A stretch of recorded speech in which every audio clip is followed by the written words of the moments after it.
He was tired of mockery and constant humiliation at work. When he said he was leaving to live in the forest, everyone laughed and called him Crazy. But years later, when they saw what he had built with his own hands, no one could say a word. Subscribe to the channel and tell us in the comments where you're watching this video from. The city always began in noise. It was a constant, suffocating hum, car horns, sirens, conversations that bled into one another like an endless swarm of voices.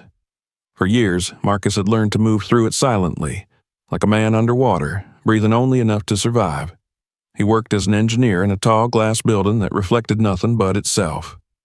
Every morning, he joined the current of gray suits and tired faces, people moving with such precision that it seemed less like living and more like existing inside a great machine. He had once believed that the city could give him purpose. After all, that was why he came there in the first place, to become something more than the boy from the southern neighborhood, to prove that intelligence and hard work could change everything. But the city had other rules. It didn't care for effort, only for appearance. It rewarded the loudest, the quickest, the ones who could smile without meaning it. And Marcus, with his quiet ways and deliberate movements, never fit into that rhythm.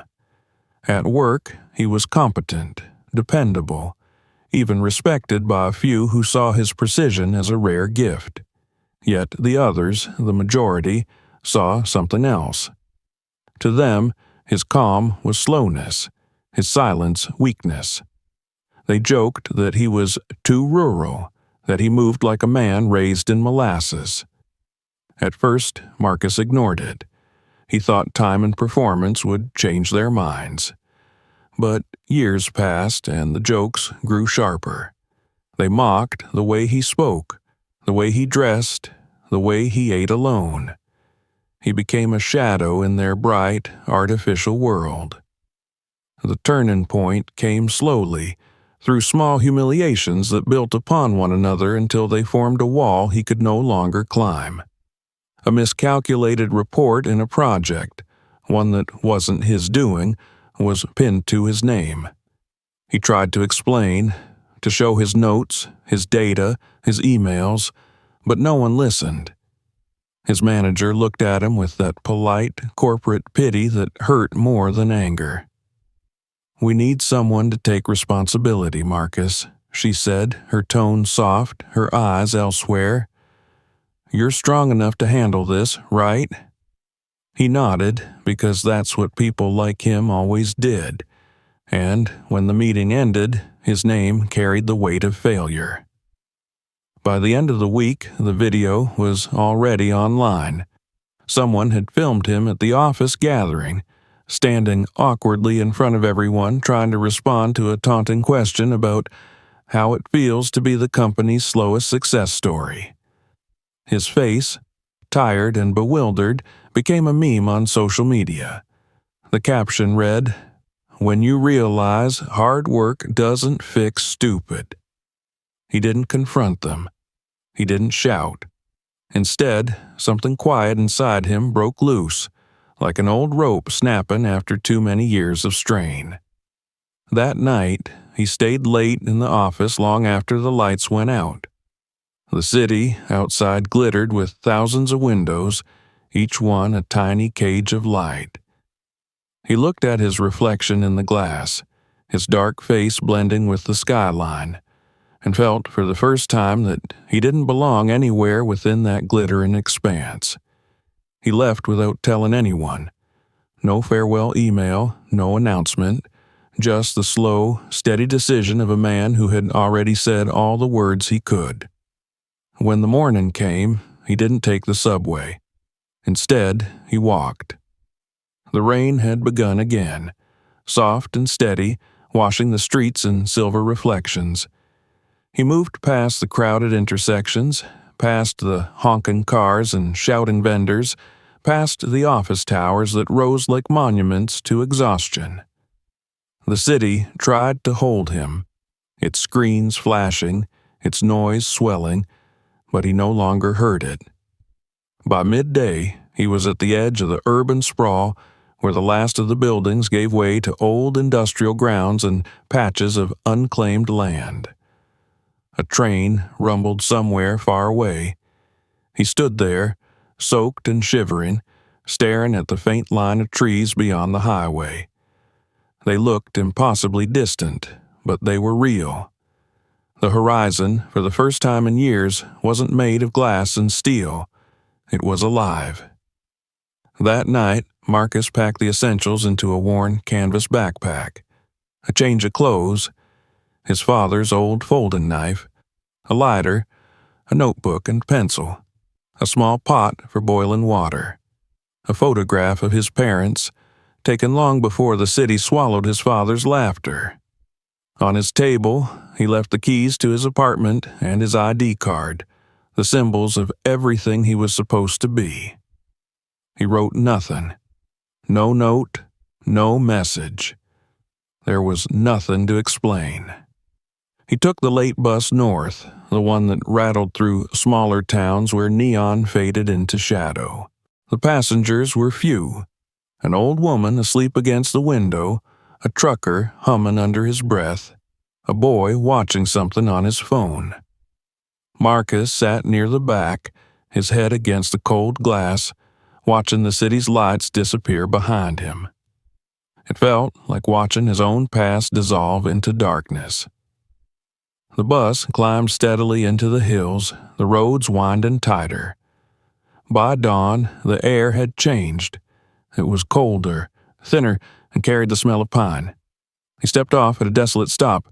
No station, no town, just a cracked road and a sign eaten by rust. The bus pulled away, its sound faded into the forest, and then there was silence. Not the kind of silence that waits for noise, but a living, breathing quiet that filled every space. He stood there for a long while, letting it sink in. The forest before him was dense and green, shrouded in morning mist. Every sound, a dripping leaf, a distant bird, the creak of a tree, felt ancient, patient, unhurried. Marcus took his first step off the asphalt and into the wild, feeling the ground soften beneath his boots. The soil gave off a faint, earthy scent, and he thought of his father again, the way he used to say, "When you can smell the ground, you're home." For hours, he walked through the trees, following no path but instinct. He found a stream, filled his bottle, and drank. The water was cold, so clear it hurt his teeth. He followed the stream deeper, where sunlight pierced through the leaves in pale golden shafts. The rhythm of his steps and breath became one with the forest's pulse. By evening, he made a small camp in a clearing. He gathered branches, built a fire, and watched the flames rise. It was awkward at first, his hands clumsy, his body unused to this kind of labor. But by the time darkness fell, the warmth steadied him. The stars above were unlike anything he'd seen in the city. They were not distant points behind pollution and noise. They were alive, close, burning quietly. As he sat there, the wind moved through the trees with a sound like the slow turning of pages. He realized he had not spoken a single word all day, and yet he felt no loneliness. The world had become wide again, and he, just one man with nothing left to lose, felt smaller but freer. The fire crackled, sending sparks upward like fleeting thoughts. He opened his notebook and wrote the only line that came to him. "The city took everything I had, but it never took my will to begin again." When the fire dwindled, he lay back on the earth and watched the stars until sleep came. In the distance, an owl called once, and the forest answered with silence. The next morning, when he awoke, the world felt different, lighter. He knew he could never return to the life he left behind. Ahead, somewhere beyond the trees, there was something waiting, something older and truer than anything the city had ever offered. He adjusted the straps of his backpack, took one last look toward the direction he'd come from, and began walking deeper into the woods. He didn't yet know where the path would lead or what he would find, but for the first time in years, that uncertainty didn't frighten him. It felt like breathing after a lifetime of holding it in. The forest seemed to open before him, its scent sharp and alive, its silence both vast and welcoming. Each step carried him further away from the man the city had broken and closer to the one he was meant to become. And though the world he left behind might still remember him as a failure, Marcus knew the truth that no one else could see. His story had only just begun. The morning after his first night under the open sky came wrapped in mist. The air was heavy, and when Marcus exhaled, his breath seemed to merge with the low fog drifting through the trees. He rose stiffly, brushing off pine needles and damp soil from his jacket. The fire he'd built had burned down to cold ash, and the forest around him hummed quietly, as though aware of his presence yet indifferent to it. There was a strange comfort in that indifference. The city had always seemed to stare back, to judge and react to every move. But here, the world went on without caring who he was or where he came from. He was simply another living thing, breathing among thousands of others.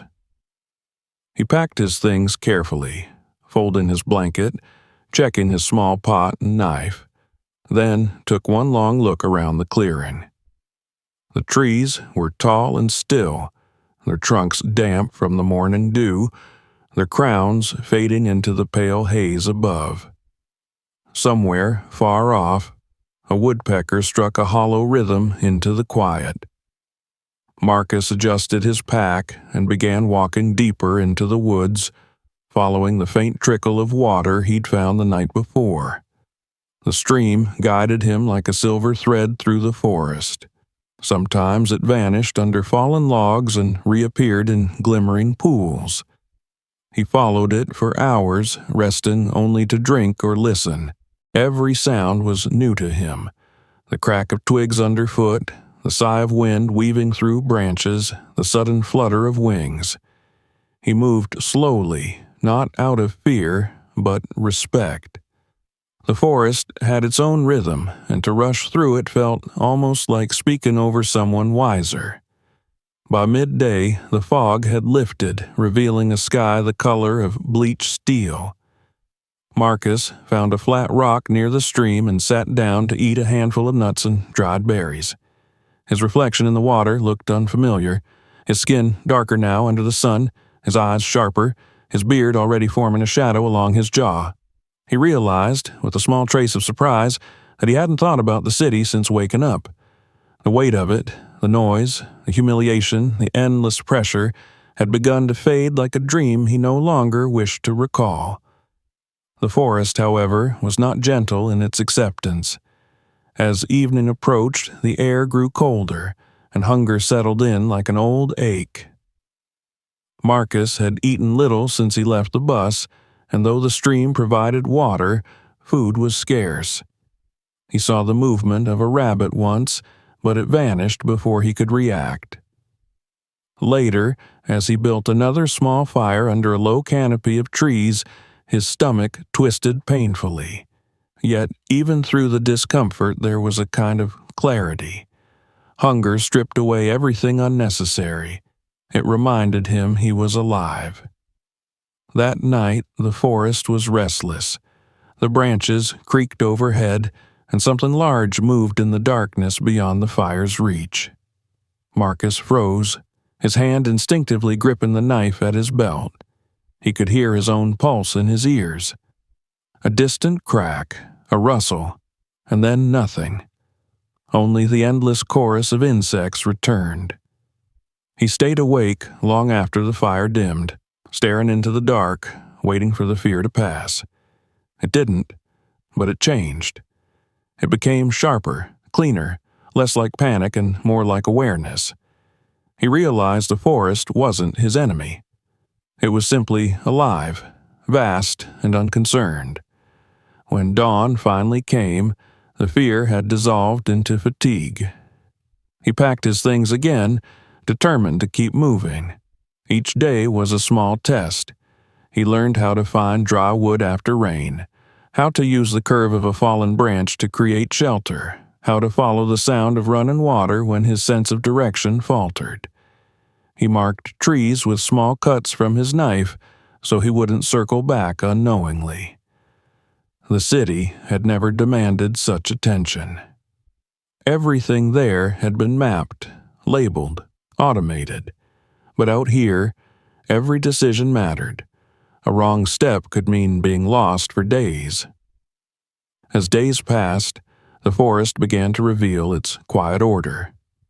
Marcus learned that the same bird sang at dawn from a certain tree each morning, and that the stream curved eastward before splitting into two smaller branches. He noticed the patterns in the moss, how it always grew thicker on the north side of trunks. Even the silence had layers, some gentle and watchful, others heavy and strange. Slowly, almost imperceptibly, the forest began to recognize him. The first time a deer didn't run at the sound of his footsteps, he took it as a sign. He was no longer just an intruder. Sometimes at dusk, he would sit beside the water and think of his father. The old man had been a carpenter, hands always stained with sawdust, face carved by years of sun. Marcus remembered being a boy, watching his father fix a broken porch with nothing but a hammer, a few nails, and patience. "You can make something from nothing if you give it time," his father used to say. "The world doesn't owe you tools, it gives you chances." That memory came back to him now, more vivid than it had been in years. It filled the loneliness with something warm. His father would have understood this journey. Maybe he had always known his son would find his way back to the soil. Weeks passed. The rhythm of life changed completely. Marcus stopped counting days and began counting small victories instead. The first time he caught a fish with his hands. The first night he slept through without starting at every sound. The moment he realized he no longer needed the flashlight to move around after sunset. His senses grew sharper. He could tell the hour by the color of the light or the song of crickets. His body, too, began to change. His hands toughened, his step steadied, his lungs filled more deeply with air that no longer smelled of exhaust or steel. But with every new step, the loneliness remained. It wasn't a sharp pain anymore, more like an echo that followed him wherever he went. He tried to ignore it, yet some nights it pressed on him heavily, reminding him that he hadn't spoken to another person in weeks. Once, he caught his reflection in the water and murmured something aloud, just to hear a voice again. The sound startled him. It was rougher, deeper, different. The forest was changing not just his body, but his very being. One morning, after a night of rain, he woke to find the world transformed. The mist hung thick between the trees, and droplets glistened on every leaf like scattered glass. The stream had risen, moving faster now, carving new paths through the earth. He followed it, walking barefoot in the shallow current, the cold biting at his skin. Then, through the shifting mist, he saw it, a break in the terrain, a faint line of stone half buried under moss. It looked unnatural, deliberate. He stopped, studying it carefully. The forest had shown him many strange shapes before, but this was different. It looked like the edge of something made by human hands. He knelt, brushing the moss aside. Beneath it was smooth rock, worn by time but clearly cut into shape. A single block led to another and another, forming what seemed like the outline of an old wall. His pulse quickened. Someone had been here before him. The discovery filled him with a mix of curiosity and caution. He had thought of this forest as untouched, but now it whispered of forgotten lives. He decided not to explore it immediately. The sun was already sinking, and he didn't want to lose his bearings in the fading light. That night, by the fire, he couldn't stop thinking about what he'd seen. The city had taught him to distrust mysteries, to reduce everything to a plan or a problem to be solved. But this felt different. It was as though the forest itself had been waiting for him to notice. Sleep came late, and when it did, it brought dreams. Shadows moving behind stone, a soft hum beneath the earth, the sound of water running under rock. He woke before dawn, restless and determined.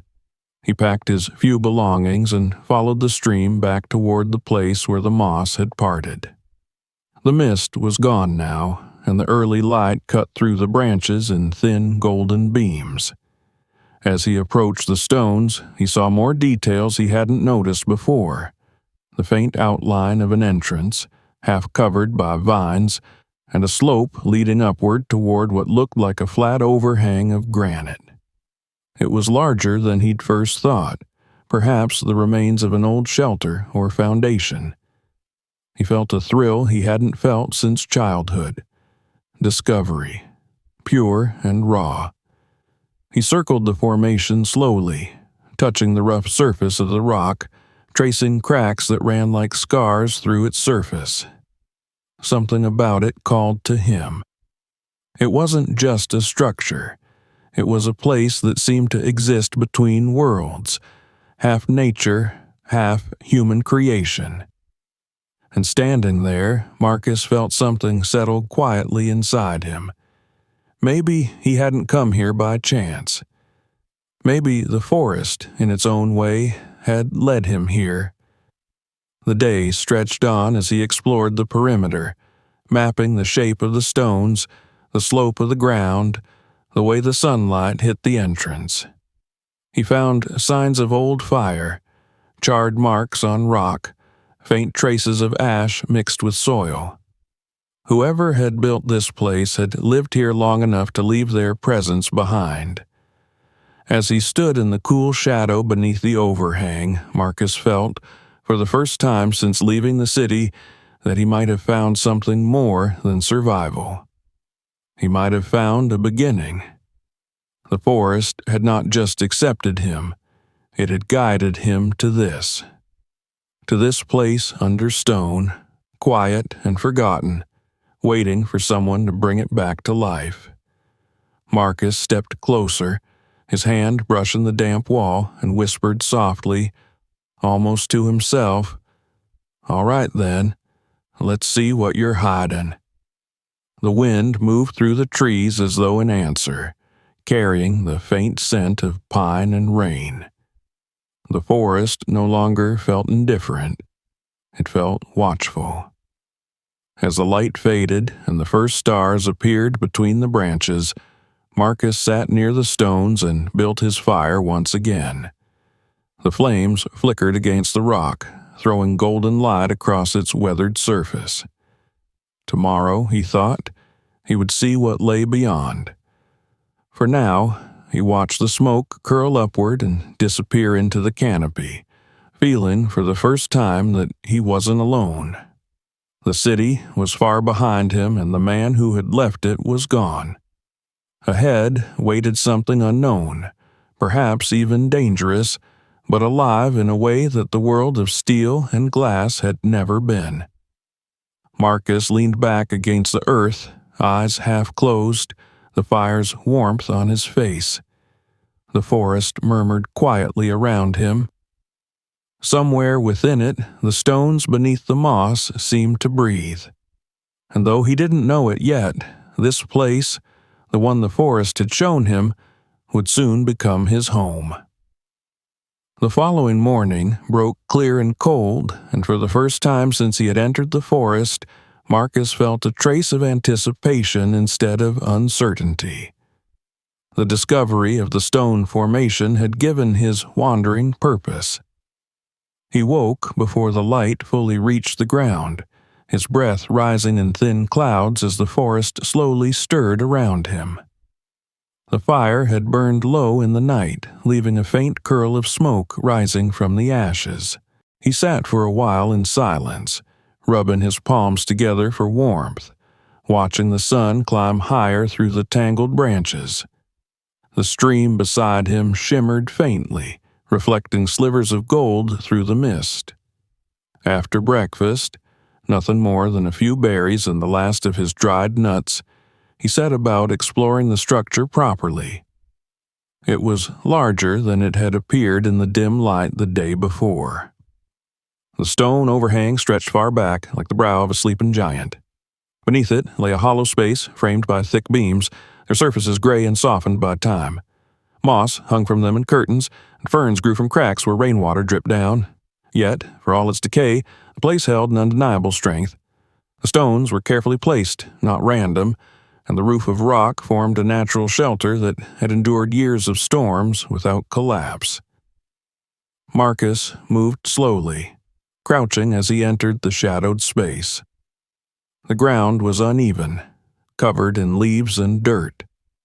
The air smelled of earth, old wood, and the faint tang of ash. As his eyes adjusted to the dimness, he began to notice details.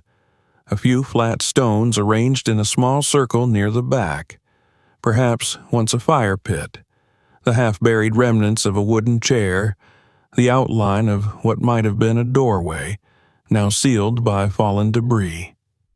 Every corner whispered of hands that had once built, lived, and left.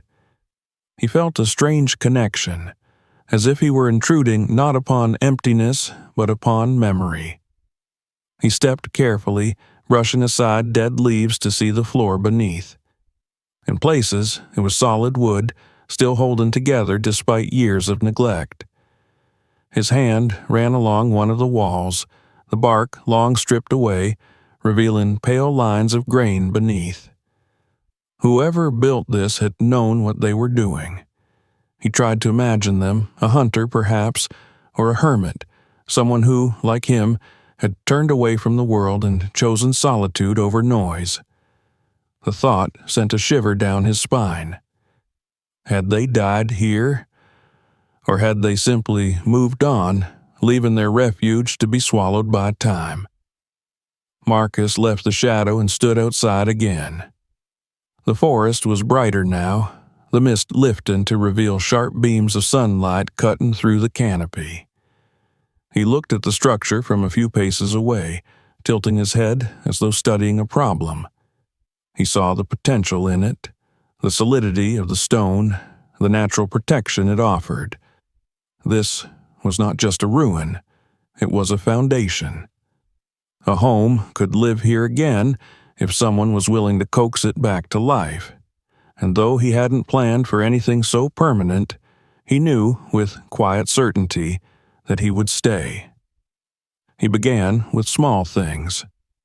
The ground inside was uneven and damp, so he cleared it, hauling out fallen branches, scooping away layers of wet leaves, digging shallow trenches to let the water drain. He worked slowly, pacing himself, the sound of his movements blending with the rustle of the forest. The labor felt pure, unpretentious. Each swing of his arm, each heaved stone or shoveled pile of dirt carried with it a rhythm that calmed his mind. By afternoon, his hands were raw, but the floor was clean. Sunlight now reached the far corners of the space through the gaps in the rock. When he rested, he sat on a fallen log near the stream and studied the place again. The overhang looked even more impressive in full daylight, its massive stone surface glinting faintly, its shadow cool and deep. Birds flitted through the open clearing, their songs weaving faintly with the murmur of running water.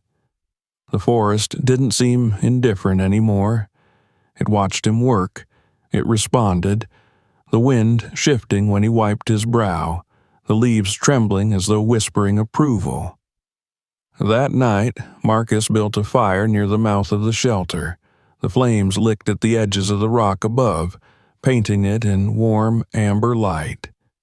He sat close to the fire, his back against the stone, feeling the heat seep into his bones. It was the first time he had truly felt sheltered since leaving the city. The rock pressed behind him like the steady weight of protection, ancient and silent. When he closed his eyes, the memory of traffic and neon lights seemed impossibly distant. In the days that followed, he fell into a rhythm of rebuilding. Morning light would wake him, and after a brief meal, he would set to work repairing the wooden beams. Many had rotted beyond use, but a few were salvageable. He stripped bark from fallen trees nearby, using stones to shape the logs to size. With vines and thin strips of bark, he bound them together, creating a framework strong enough to hold against the wind. His palms bled from the effort, his shoulders ached, but the pain felt clean, honest. The sound of the forest became his constant companion, the whisper of wind, the crackle of fire, the rhythm of his own breath.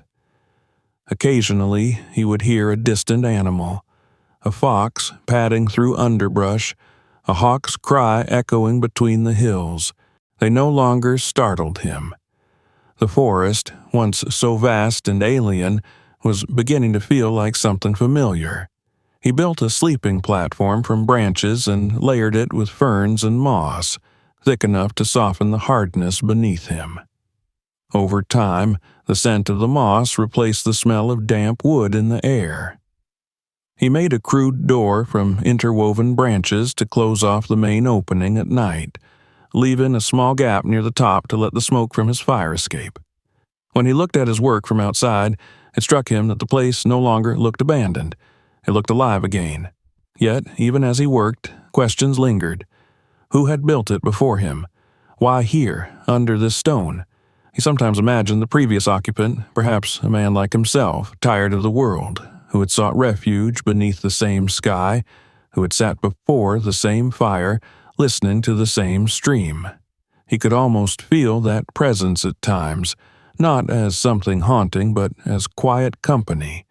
It was comforting to believe that solitude didn't always mean loneliness, that others had known what he now felt. As the weeks passed, Marcus's world shrank to the boundaries of this clearing. He measured time by the angle of the sun, by the sounds that changed with the hours.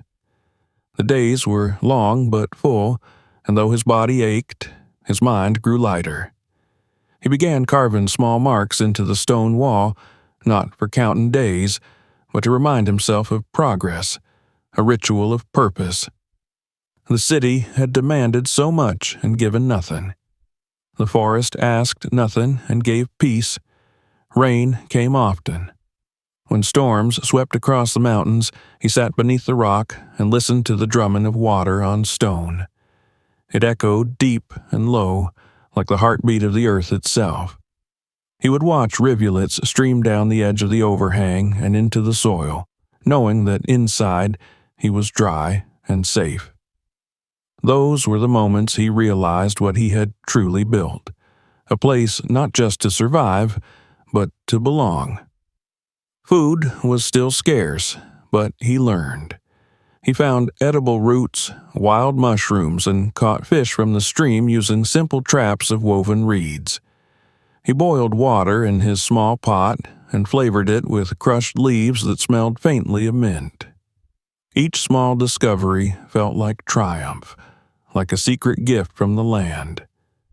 Sometimes, as dusk fell, he would stand outside the shelter and look at the forest around him.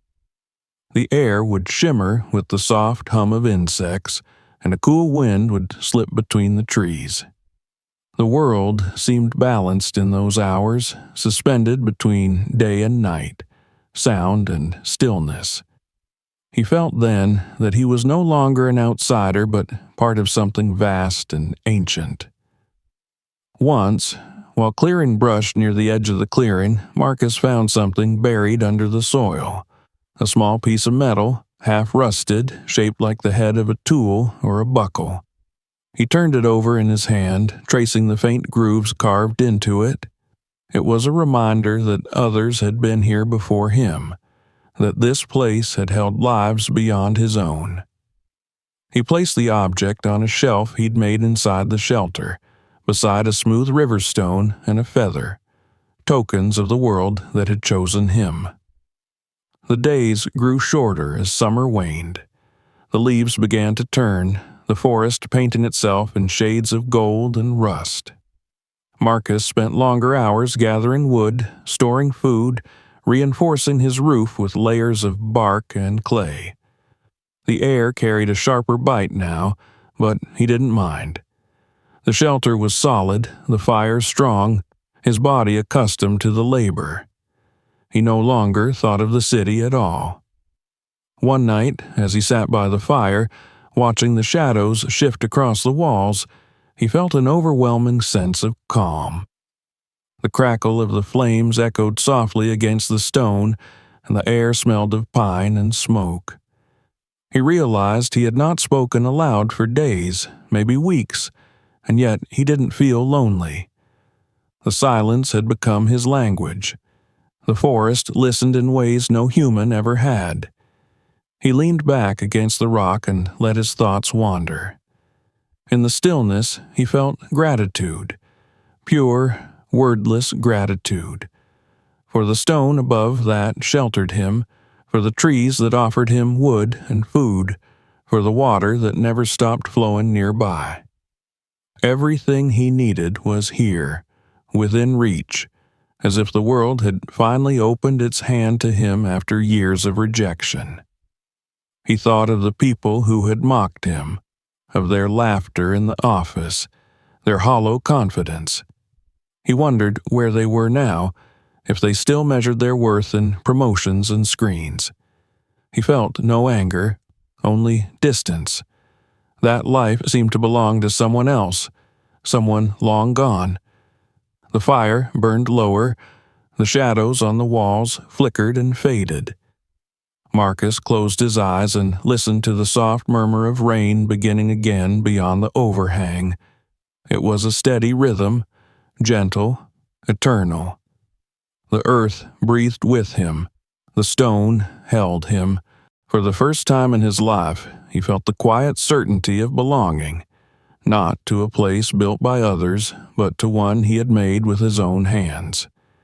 He smiled faintly in the dark, the warmth of the fire brushing against his face. Tomorrow there would be more work to do. He would shape the walls, carve the doorway, build something lasting. He didn't know what the future held, but it no longer frightened him.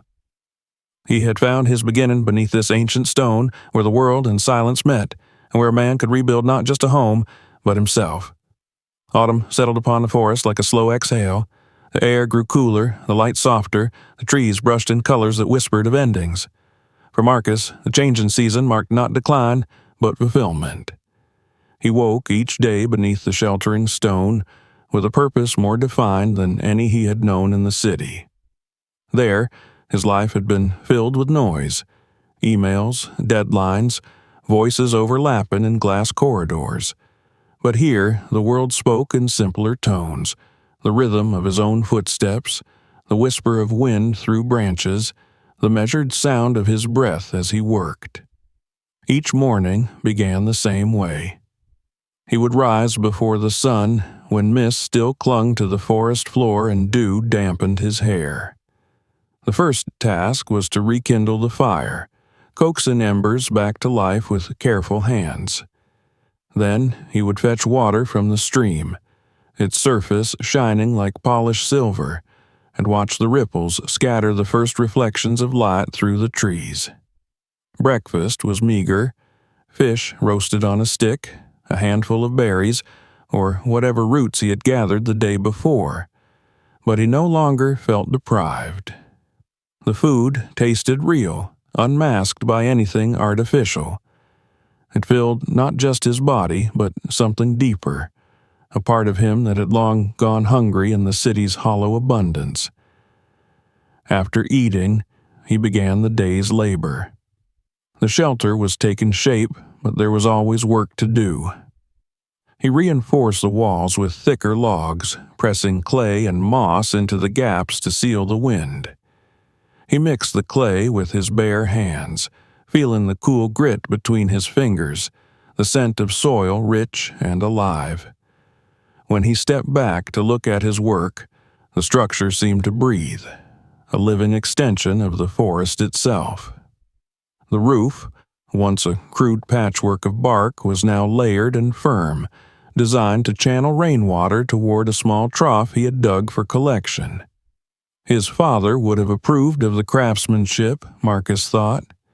The man had always said that a true home must work with nature, not against it.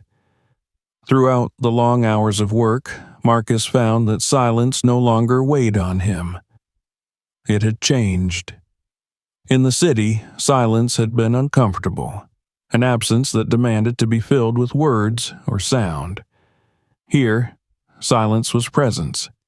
It surrounded him, steadied him, reminded him of the pulse beneath all things. The forest did not need to shout. Its quiet was its strength. When he paused to rest, the air hummed with life. Crickets in the grass, distant birds calling to one another, the faint groan of branches stretching. It was not emptiness, but communion. As his hands shaped the walls, his mind began to shape itself. He thought often of what it meant to build something from nothing, to take what the world provided and return it transformed. The city had stripped him of that understanding. There, creation meant designing for efficiency, for profit. Here, creation meant harmony. Each log, each stone, each handful of earth found its rightful place not by force, but by patience. He remembered his father's words, how every structure carried the story of its maker. In the lines of the walls, Marcus saw his own story emerging, the story of a man who had been broken by noise and rebuilt by quiet. The days blurred together in their rhythm of labor and rest. He constructed a small chimney through the natural crack in the rock, shaping it with stones he carried from the riverbed. Smoke now rose in a thin, straight line above the clearing, carrying with it the scent of pine and ash. He made simple furniture, a stool carved from a stump, a table smoothed by sand and time. His tools were crude, yet the work was meticulous. Each stroke of the knife, each turn of the wrist, carried a patience that could not be learned in the rush of modern life. There were moments when exhaustion tested him. His palms blistered, his shoulders ached, and sometimes hunger gnawed through the calm. During storms, the forest turned violent. Rain beat against the rock in unrelenting waves, and wind howled like a living thing. On those nights, Marcus sat close to the fire, listening to the world rage outside while he remained untouched within. The storm was no longer something to fear. It was a reminder of the shelter he had made, of his own resilience. Each time the tempest passed, and dawn broke across the dripping leaves, he would step outside, stretch his arms toward the cold light, and whisper a simple word of thanks, to the forest, to the stone, to whatever had led him here. Gradually, his dwelling became a home. He decorated its interior with what the forest offered. Bundles of dried herbs hung from the ceiling, filling the air with the faint scent of wild mint and sage. Smooth stones lined the edges of his hearth. He carved shallow bowls from knotty wood, polished them with sand until they gleamed. At night, when he lay on his moss-covered bed, the flickering fire painted shifting patterns on the walls like ancient runes. Sometimes he imagined the previous inhabitant of this place watching over him, nodding silently in approval. As the forest deepened into late autumn, he found new ways to sustain himself. He built traps for small game, though he used them rarely, preferring to gather when he could. He studied the habits of animals, learning from the trails they left in the mud.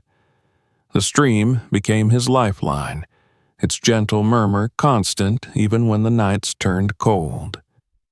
He fashioned a rudimentary shelf near the water to dry fish, using branches bent over the fire's smoke. Slowly, the habits of survival became habits of living, and with this came reflection.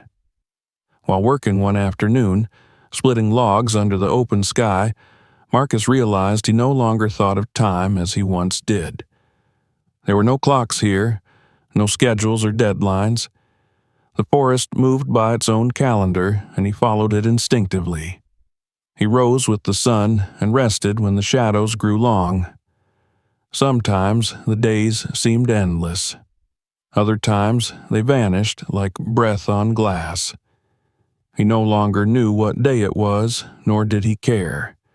Each one carried its own meaning in its simplicity.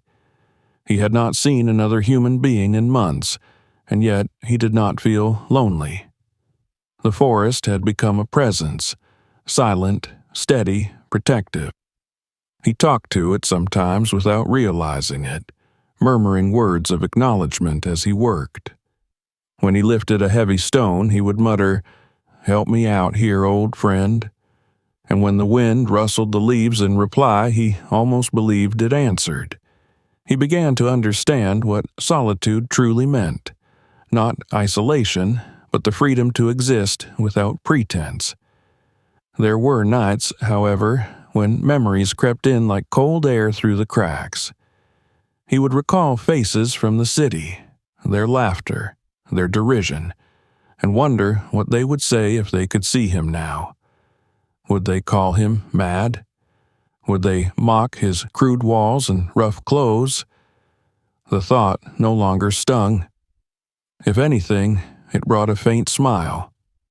They would never understand, because they had never felt what he felt now, the profound peace that came from creating something entirely with one's hands. One evening, as the sun set behind the ridge, Marcus stood at the edge of his clearing, watching the light fade over his handiwork. The shelter glowed faintly in the twilight, the stone roof gleaming where the day's last rays touched it. Smoke drifted lazily upward from his chimney, curling into the cooling air. He realized that his home no longer looked out of place among the trees. It belonged here. Its walls blended with the trunks, its roof with the rock. It was no longer a structure imposed upon the land. It was part of it. The following weeks brought the first chill of approaching winter. Frost edged the leaves in the morning, and the stream's surface glimmered with thin ice at its edges. Marcus prepared as best he could, gathering firewood and storing food. Each evening, when the cold seeped through the forest, he would sit by the fire, the stone at his back radiating the day's retained warmth. He would sip from a small cup of boiled herbs, their taste bitter and grounding, and let the quiet stretch deep into the night. One night, as snow began to fall for the first time, he stepped outside to watch it. The flakes drifted down softly, catching in his hair, melting on his skin. The forest, so full of sound in summer, was hushed now, the snow muffling every noise. He stood there a long while, breathing the cold air, feeling utterly alone and utterly connected at once.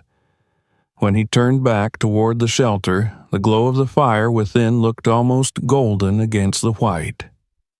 He realized that he had not only built a home, he had built warmth itself, a living heartbeat in the cold wilderness. In those long, silent nights of winter, Marcus felt himself change in ways he couldn't yet name. He no longer dreamed of escape or return. The city had faded to a ghost in his mind, its lights extinguished, its voices meaningless. What mattered was here. The sound of the fire, the pulse of the stream beneath ice, the rough feel of stone under his fingers. Life had stripped away everything unnecessary, leaving only what was real. Sometimes he caught himself laughing softly for no reason. The laughter surprised him, a small burst of joy that came from nowhere, as if the forest itself had placed it there. He would look around at the vast darkness beyond his clearing and whisper, "I'm still here." The words carried no despair, only wonder. By the time spring began to stir again, Marcus's dwelling was no longer just shelter.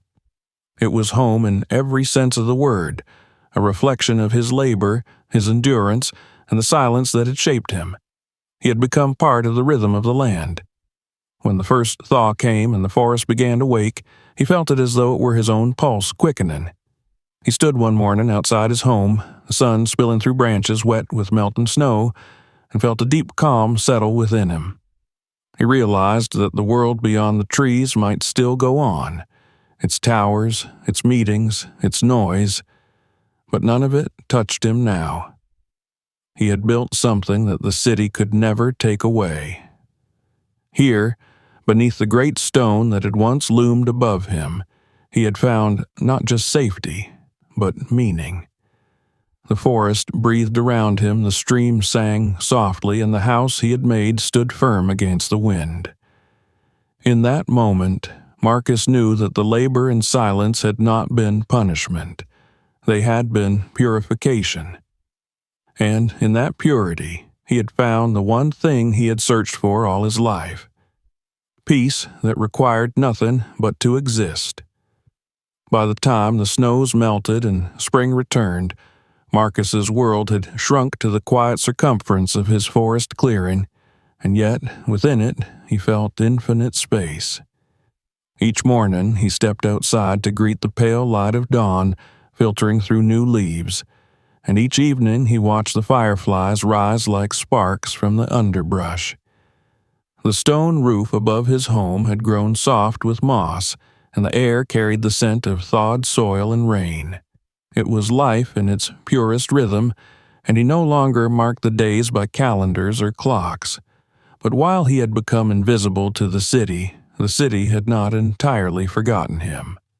Far away, where glass towers caught the reflection of sunrise, people spoke his name again, not with compassion, but with laughter. The first mention came through a rumor. Someone from his former office, recalling the weird engineer who quit to live in the woods, posted a photo from a company archive, a picture of Marcus at a holiday event, standing off to the side while others laughed and drank. The caption was mocking. "Still out there building his treehouse, I bet." The comment spread quickly, and soon more followed. Jokes about his hermit life and failed genius phase rippled through networks that thrived on ridicule. To them, Marcus was entertainment. He was the man who had cracked under pressure, who traded paychecks for pine cones. They could not imagine another reason for his disappearance. In the forest, of course, he knew nothing of this at first. His days were filled with work and quiet reflection. But the world has strange ways of circling back. One morning, as he was repairing the outer wall where the winter storms had left cracks, he heard voices echoing faintly through the trees. He froze, the chisel in his hand suspended mid-air. The sound came again, distant, high-pitched, unfamiliar. Words carried by laughter. Marcus moved silently toward the sound, stepping carefully between the roots until he reached the edge of the clearing. Through the branches, he saw flashes of color, bright jackets, movement. For the first time in many months, he saw other people. 3 of them, by his count. Young, perhaps in their 20s, one with a camera hanging round his neck. They were talking loudly, making jokes and pointing toward the clearing. Marcus's chest tightened. He could hear their words now. "This must be it," one said. "The hermit's hideout. Man, this is going to blow up online." The others laughed. One pulled out a phone and started recording, narrating in a tone half amused, half pitying. "We're deep in the woods now, folks, looking for the famous office guy who lost it all. If he's still alive, we might find him roasting squirrels or something." Marcus stepped back, unseen, his heart pounding. He felt not fear, but a deep, quiet disappointment. The world he had left behind had come looking for him, not to understand, but to consume.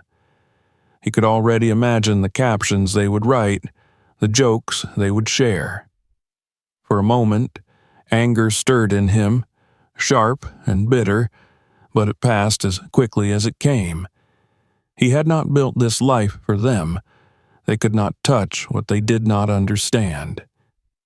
He waited until they left, after they had wandered around the clearing, peering at his shelter, laughing at the simplicity of it, and finally disappearing back down the trail. When their voices faded, Marcus stepped into the open again.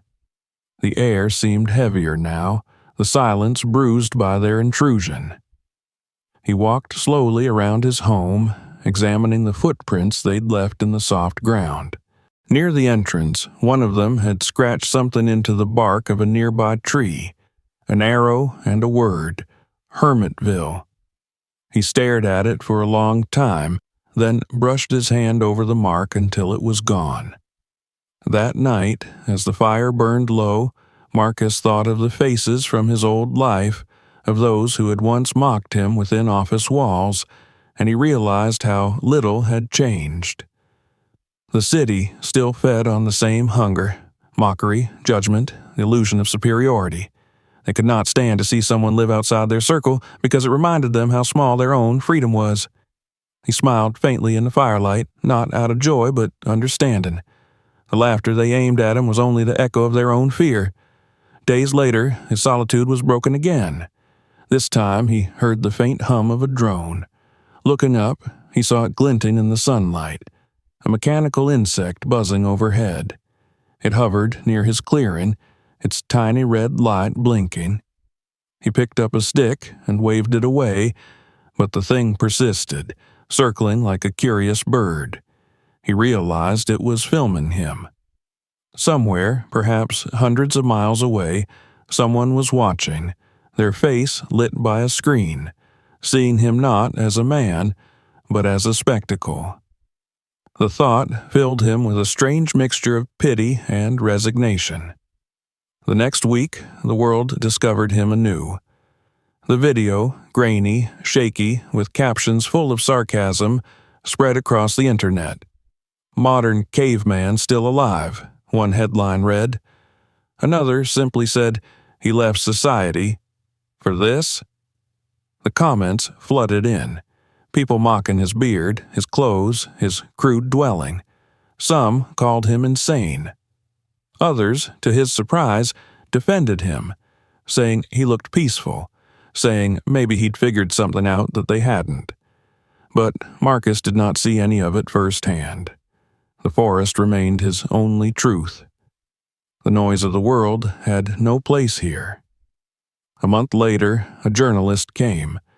She was polite, soft-spoken, with a camera and a notepad. Marcus spotted her long before she reached the clearing, her bright jacket like a flare among the trees. When she arrived, she paused at the edge, clearly unsure whether to approach. Marcus stood near his doorway, silent. "I'm sorry," she said finally, her voice hesitant. "I wanted to talk to you. People are interested in your story." He studied her for a long moment. Her eyes held no mockery, only curiosity, perhaps even admiration. Still, he felt no desire to speak. "There is no story," he said quietly. His voice sounded rough to his own ears. "Only a man who wanted peace." She lowered her camera. "But you've become something of a symbol. People see what you're doing as a statement." "It isn't," he replied. "I didn't come here to make a point." He turned slightly, glancing toward the stone roof that arched above them. "I came here because I couldn't breathe where I was." The journalist looked around, the handcrafted furniture, the walls of bark and clay, the moss creeping gently up the stone. "You built all this yourself?" "Yes." "Do you miss anything? From before?" Marcus thought for a long moment, then shook his head. "Only silence," he said. "It's the one thing I never had there." She didn't press him further. After a few minutes, she thanked him, left a small packet of tea near his doorstep, and departed the way she came. He never saw her again. But weeks later, her article appeared online accompanied by photographs that captured his dwelling bathed in afternoon light. The headline read, "The Engineer Who Chose Silence." Unlike the others, her words were kind. She wrote of his solitude, his craftsmanship, his refusal to speak ill of anyone. The article spread quietly at first, then widely, and for a moment the laughter ceased. People who had once mocked him now spoke of him with admiration. The forest around Marcus changed subtly. Strangers began to come. Not journalists this time, but wanderers, travelers, seekers. They arrived hesitantly, as if approaching a shrine. Some brought gifts, a bag of rice, a handmade knife, a carved bowl. They would stand near his clearing, uncertain whether to speak, and he would nod in greeting but say little. Some asked questions, how he survived, why he left, what he had learned. But Marcus answered only with gestures. Eventually, they would leave, stepping quietly back into the trees. He never sought the attention, but he did not resent it. He understood that people came because they were hungry for something the world had stolen from them. Quiet, purpose, authenticity. The same hunger that had once driven him away from glass towers now drove others to seek him out. The irony was not lost on him. The man who had been mocked for leaving the world was now envied by it. Still, the visits disturbed the stillness. Each time he heard approaching footsteps or the faint crunch of tires on distant earth, a part of him tensed. He had built his life to escape the eyes of others, and now those eyes sought him out like moths to a flame. The forest no longer felt as secluded as before. The animals grew wary again, and the sound of human voices drifted through the trees more often than the calls of birds. One evening, after a pair of hikers left behind a small bundle of flowers at his doorway, Marcus sat by the fire and stared into the flames. He thought about the strange circle his life had drawn. The mockery had turned into fascination, then into reverence, but all of it felt the same. Noise, distant and hollow. He realized the world would always need to project its own restlessness onto him. Whether they laughed or envied, they were still trapped in the same pattern, forever talking, forever trying to define what they feared to live. Outside, the forest was still. The stream whispered softly, and the stars shone cold above the stone roof. He leaned back, feeling the weight of the rock behind him, the same rock that had sheltered him since the beginning. The laughter, the gossip, the headlines, all of it faded like wind through leaves. He closed his eyes and breathed deeply, letting the forest reclaim the silence that had been disturbed. When he opened them again, he smiled faintly. The world could mock, could praise, could misunderstand. It made no difference. He had chosen a life that could not be broken by noise. They had built their towers. He had built his peace. And as the night deepened and the firelight danced against the stone, Marcus knew that the forest would always take back what was its own, including him. By the time summer came again, the forest had fully claimed Marcus as one of its own. His hands had grown rough as bark, his beard streaked with gray, his skin darkened by sun and soil. He moved through the clearing with quiet assurance, no longer a visitor but a resident of the wild. The stone shelter under which he lived had become an extension of himself, each wall, each beam, each mark of his hands telling the story of his transformation. But as the forest embraced him, The world beyond its borders began to press closer once more, drawn by the echo of the story that had spread far beyond what he could imagine. At first, he noticed it in small ways: the sound of distant engines on the old logging road, the faint smell of gasoline on the wind, a crumpled energy drink can half buried in the soil near the stream.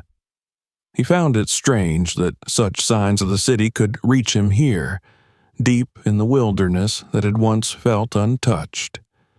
But the world had grown curious, restless, and though he had withdrawn from it, it had not forgotten him.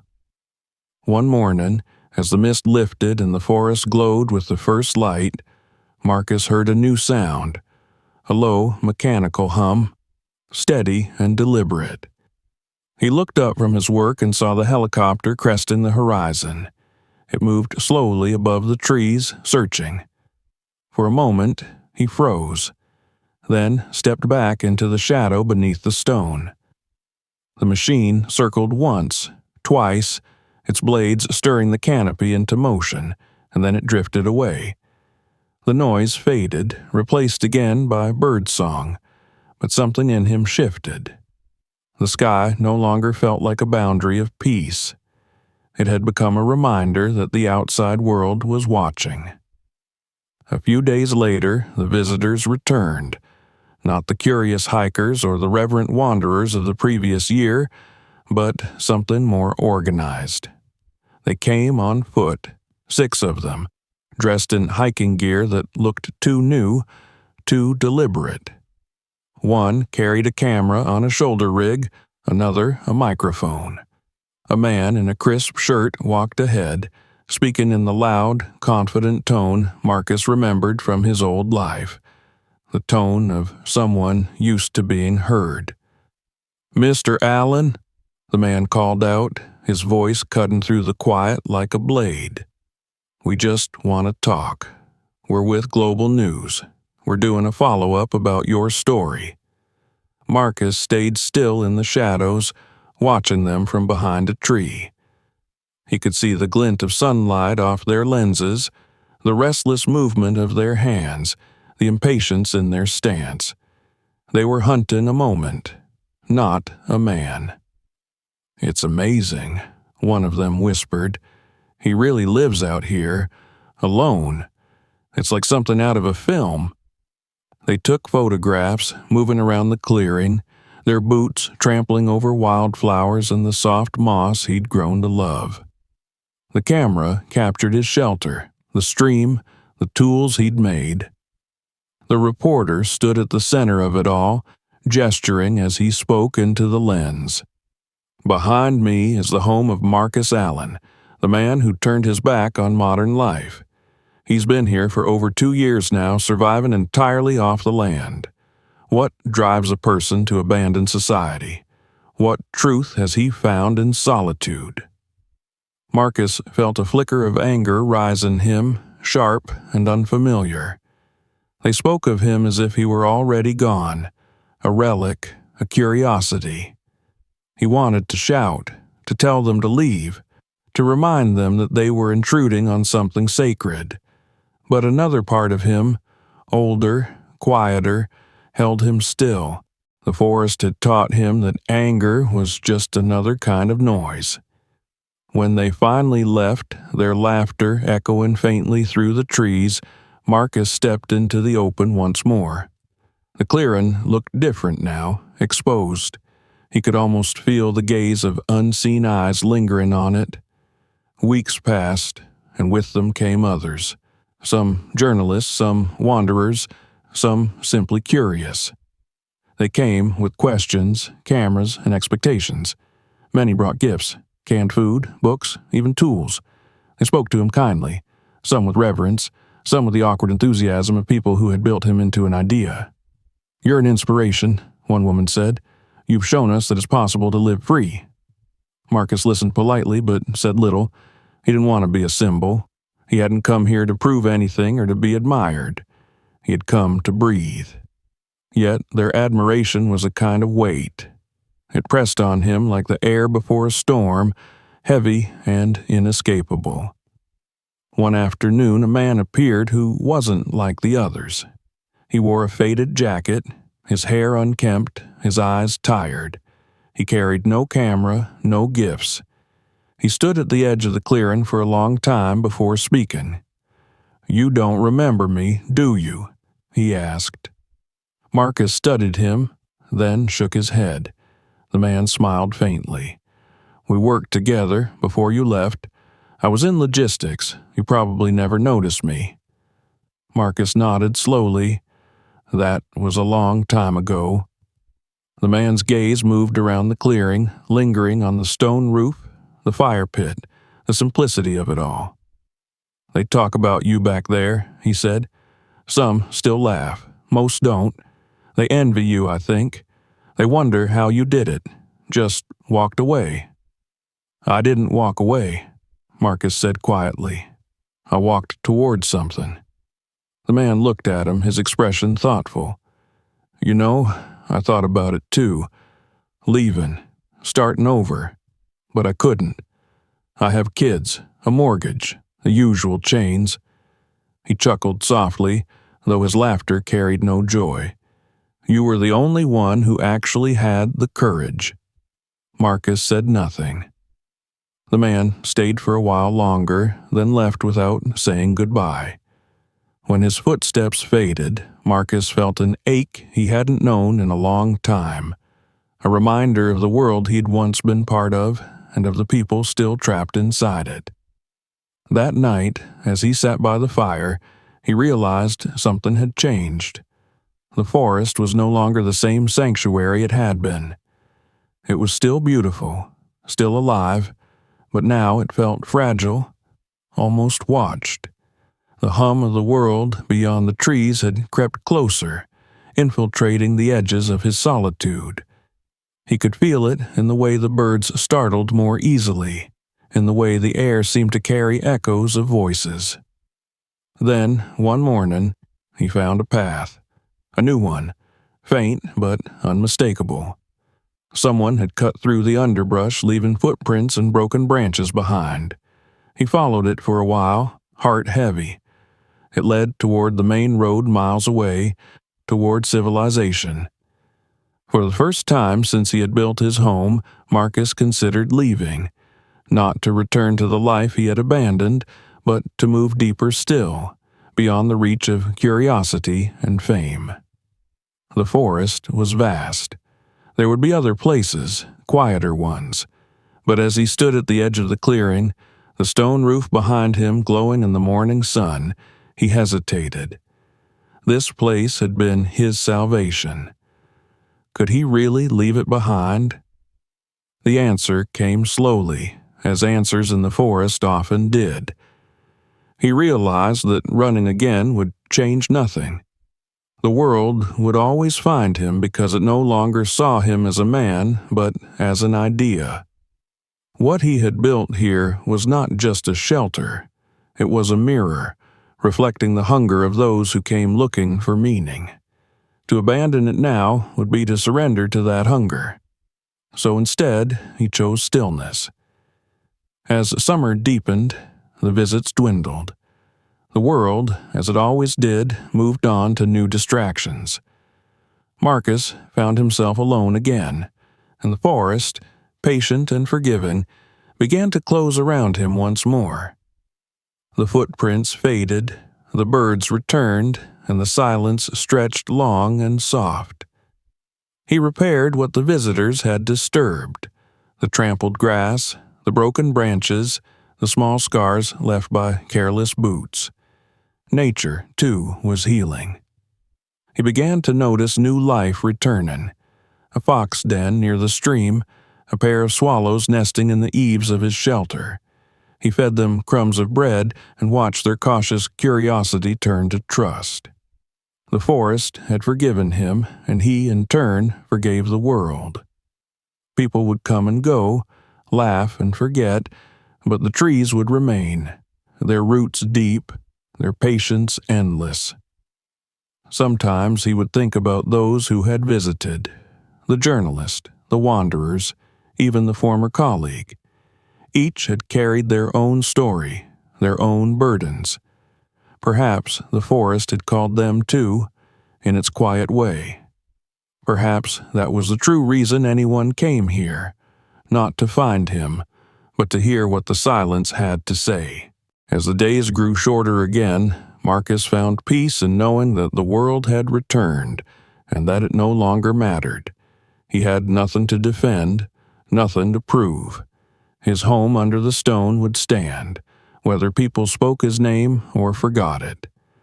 The forest had accepted him once, and now it accepted his quiet among the echoes of human noise.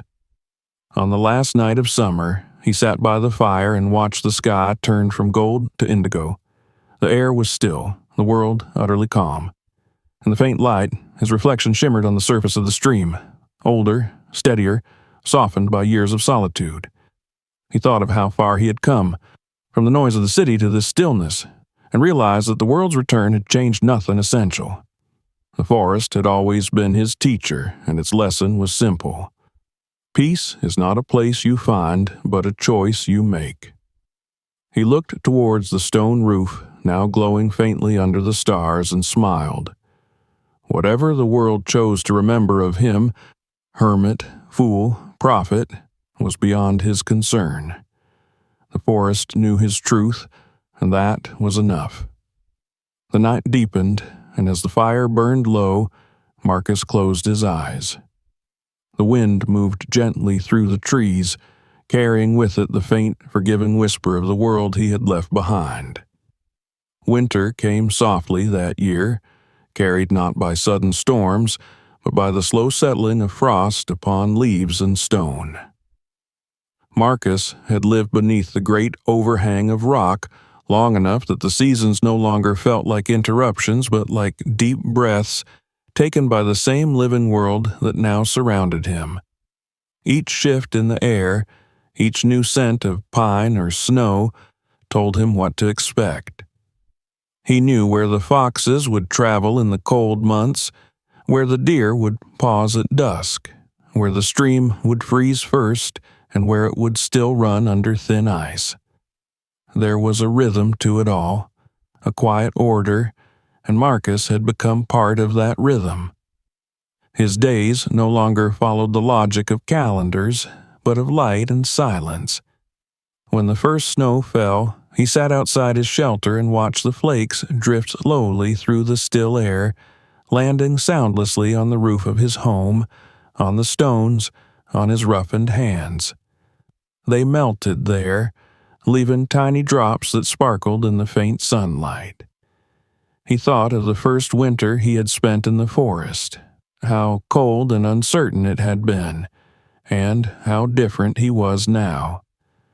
The man who had once stumbled into these woods searching for escape had long since disappeared.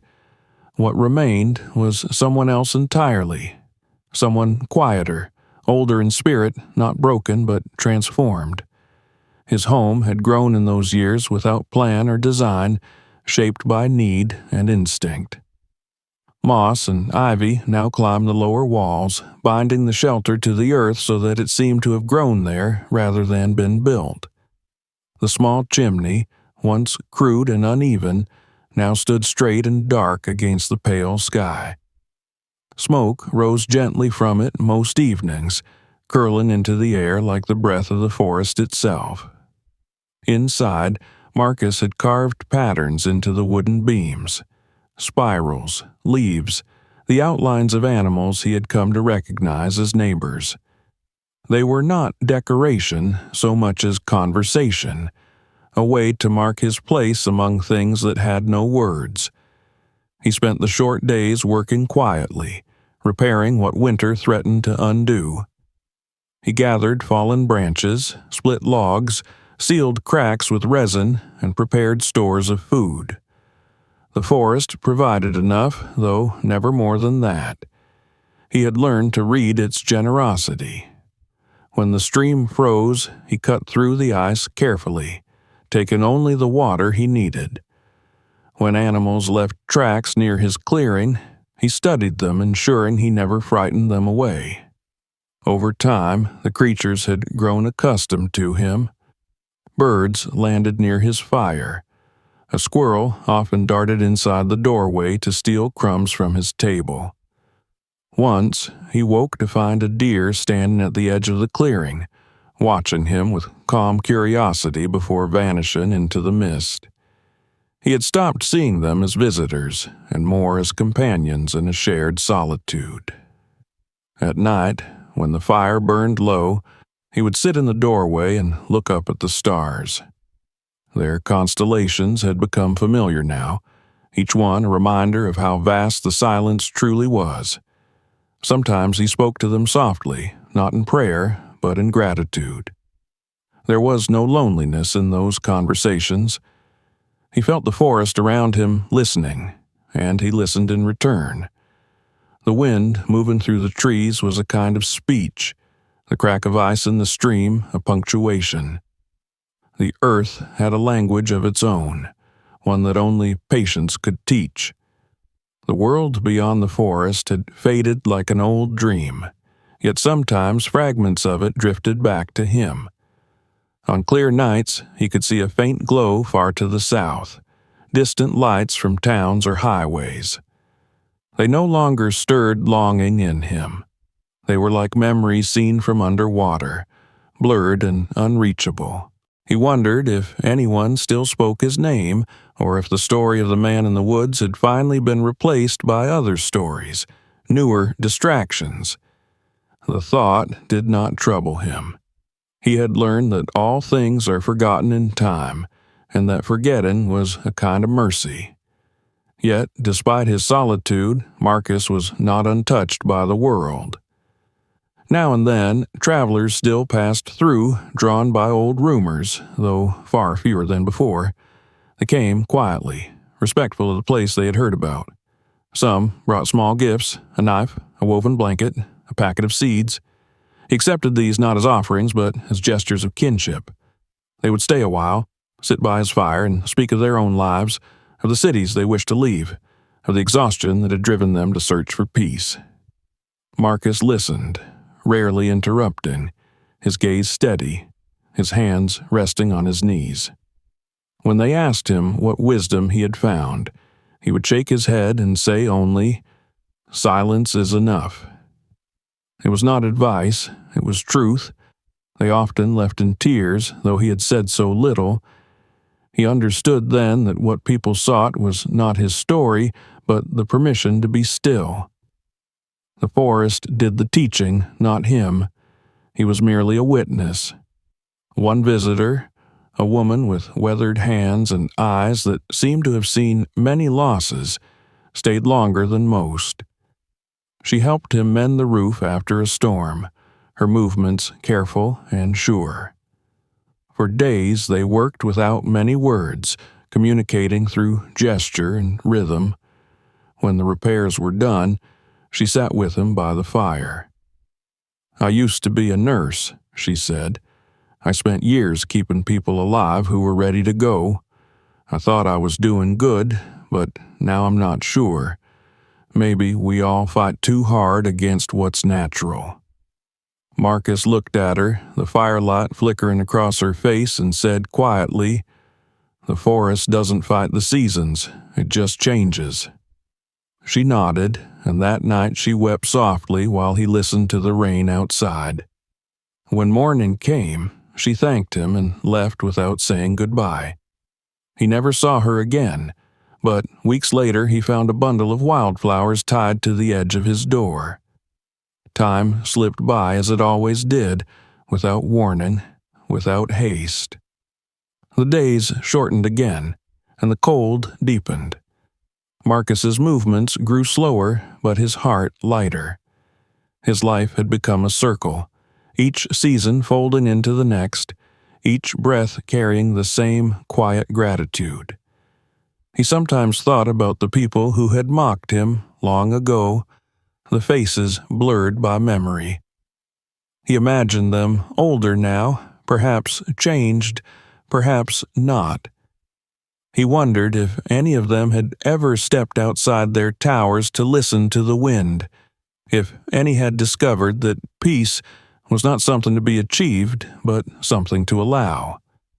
The thought no longer carried bitterness. He wished them well, all of them, even the cruelest ones. The forest had taught him forgiveness, not as a gesture of virtue, but as a simple necessity. Without it, one could never belong to anything. One morning, after a night of heavy snow, Marcus woke to find the world white and silent, the air sharp with cold. The stream had frozen completely, and the forest seemed asleep under its blanket of frost. He stepped outside, the snow crunching softly under his boots, and looked around. His breath rose in clouds, mingling with the smoke that curled from his chimney. He felt no urgency to move, no worry about what the day would bring. Everything was as it should be. He stood there for a long time, listening to the faint groan of trees bending under the weight of ice. The silence was perfect. Later that day, as the sun dipped low, he lit a new fire. The flames reflected off the walls, painting them in gold and shadow. He ate a small meal, then took from a shelf the few objects he had kept through all these years. The photograph of his parents, the old folding knife his father had once given him, and the smooth river stone he had found when he first built this home. He laid them on the table, touching each in turn, and felt the threads of his life come together. The city, the departure, the years of solitude, all woven into one unbroken pattern. Nothing had been lost. Everything had simply changed form. When the fire burned low, he stepped outside once more.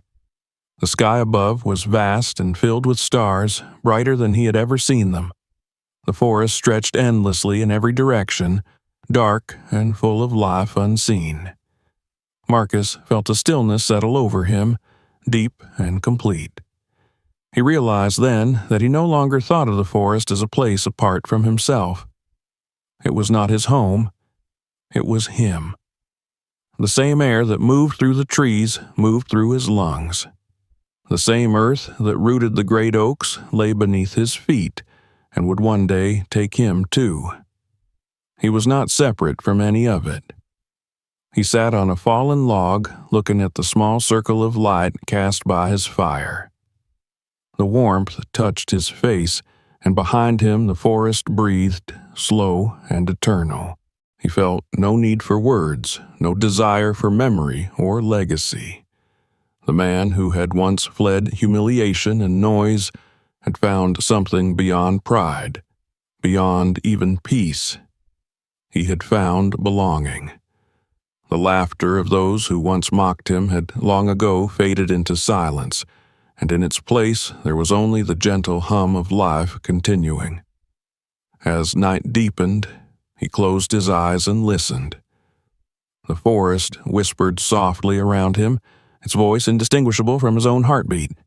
He smiled, knowing that this unity, the quiet joining of man and world, was all he had ever sought. When the wind rose and brushed against his face, he did not shiver. It felt like a greeting.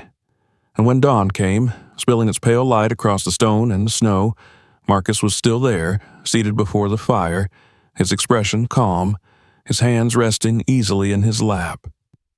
The forest stood silent around him, eternal and awake. Somewhere above, the first bird of morning called out, its song breaking the long night's hush. The sound drifted through the trees, touched the old stone, and lingered in the air before dissolving into the endless quiet that Marcus had made his home. If this story moved you, make sure to hit subscribe. More true, powerful stories are coming soon. Don't miss what happens next. Share this video with someone who needs to hear it, and keep watching. You won't believe what's coming next.